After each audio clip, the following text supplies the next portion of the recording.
with the height and reach that he possesses, he can move very well for a big man, but he should fight like the big man. He should keep Alexander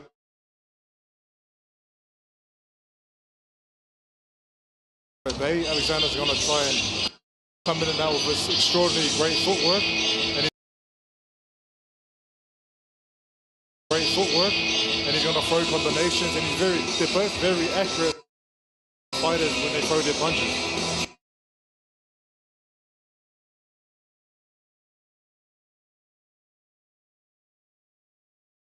I know we're talking about the fact that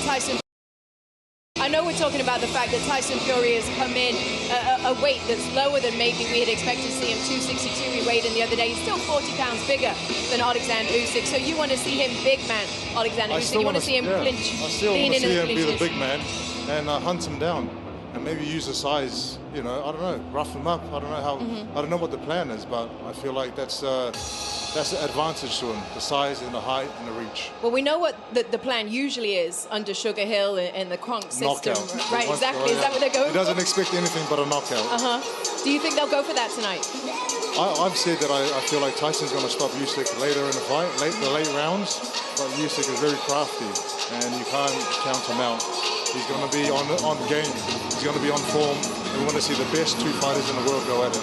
He's very crafty. He also has a purpose. He's representing Ukraine throughout the entire build-up to this. Obviously, he's got people at home in Kiev who are facing just things that are unimaginable to those of us who are over on this side of the world. I mean, when you're fighting for purpose more than yourself and your team, and you're fighting for your country, it gives you extra motivation, determination, and I guess we're going to see that tonight. He's fighting for more than just himself. You talked about how crafty he is. Obviously, he's got the incredible footwork, the movement, the angles that he finds to come at you from and launch different attacks. How much is he going to wear Tyson Fury down with that, do you think? And will that be the game plan? Listen, we've seen him wear Anthony Joshua down in their fights, just with the movement and going side to side and being unpredictable. So for Tyson, I'm sure he's brought in the necessary sparring in order to prepare for Usyk. But how do you find the necessary sparring to prepare for him? There's no one like Usyk. You can bring the best guys you can find, but there's no one like the person you're fighting. Didn't they bring in Opataya and then send him home? They brought him in the first camp. Okay. But this camp, I think they've brought in different guys, and both teams are professionals. And they know what they're doing to prepare for a massive fight like this. All right, guess what, everybody? Good news. I promised you Ali Drew. I can now bring you Ali Drew. Let's go backstage. The atmosphere back here is a combination of tense and excitement. We've got the excitement from Jai Opataya's dressing room there after he's come in from his victory. And then we've got the tension from either end of this corridor, from Fury's dressing room and from Usyk's dressing room. Since both those fighters arrived, they have locked themselves away in their dressing rooms. No media to go in, no interviews to be done. They have been zoned in, focused on the fight. Everyone who's roaming around is excited and just eagerly anticipating this fight getting underway. It's absolutely buzzing back here. I can only imagine what it's like out in the arena.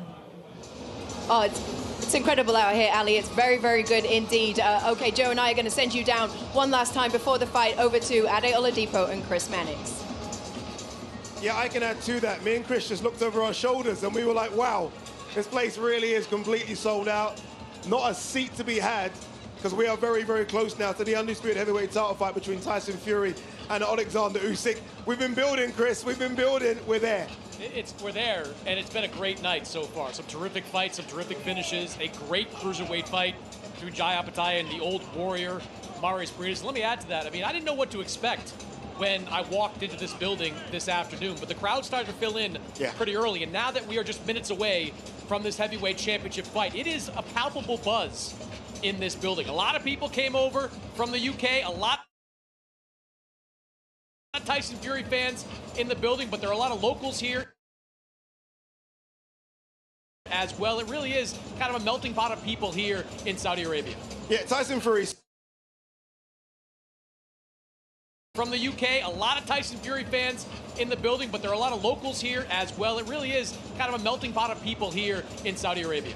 Yeah, Tyson Fury certainly has the crowd. Every time we see him on the big screen in front of us, the crowd do make a lot of noise. Usyk a few boos. So Tyson Fury is fighting basically on home turf.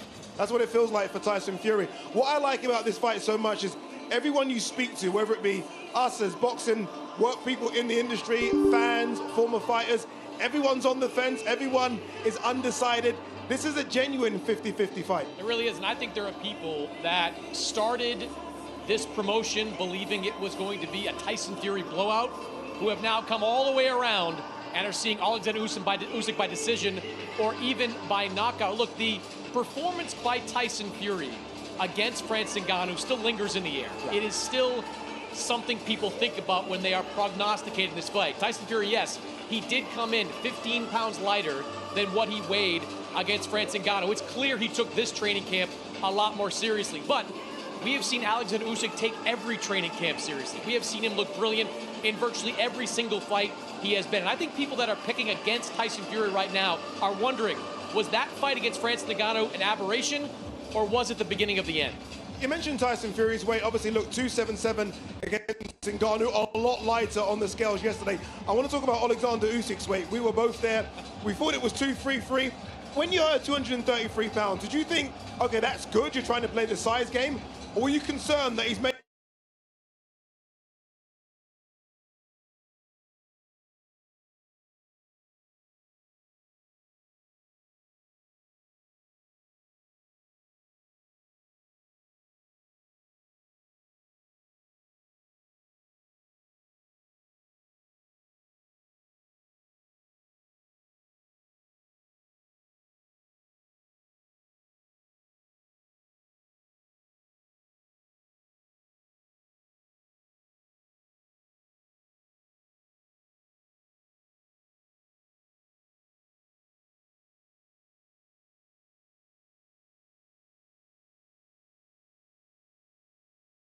done what Wilder did in the second fight and tried to put too much size on? No, I thought it was good at the time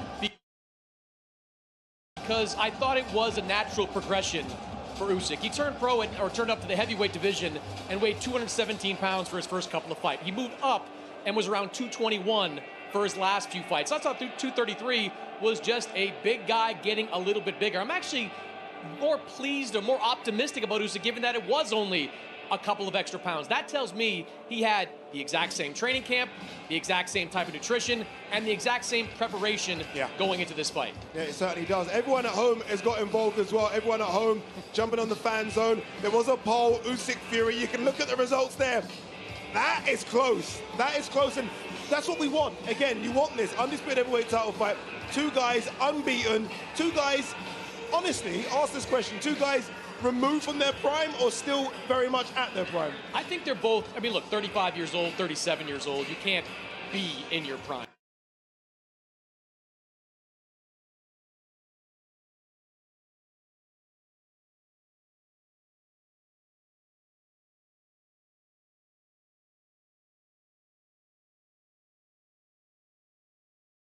Can't be in your prime. Your prime years are probably 28 to 32. Unless you're Bernard Hopkins.